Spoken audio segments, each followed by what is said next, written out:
In this video, you'll learn how to pin an app on your Google Pixel device. This feature allows you to lock a specific app on your screen, providing a secure way to share your phone without giving access to other applications. Start by opening the Settings app on your Pixel phone.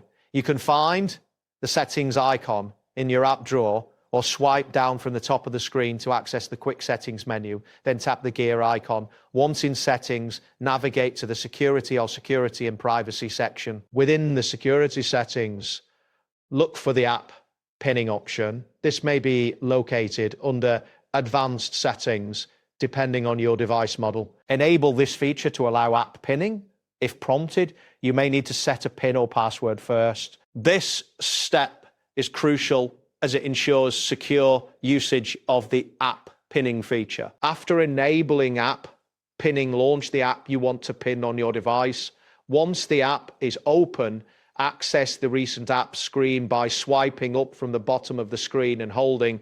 This action will display all the apps currently running on your device. From the recent app screen, find the app you wish to pin. Look for the app preview card and tap the app icon located at the top of that card. This will reveal additional options for that app.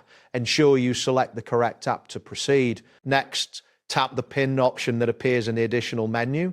The app will now be fixed to your screen, remaining open until you decide to unpin it. To unpin the app, use the required button combination, which typically involves pressing the back button and the recent apps button simultaneously. You may also be required to enter your PIN if prompted. This functionality is particularly useful for sharing your phone securely, as it prevents access to other apps while the selected app remains open. And there you have it. Thanks for watching and see you soon.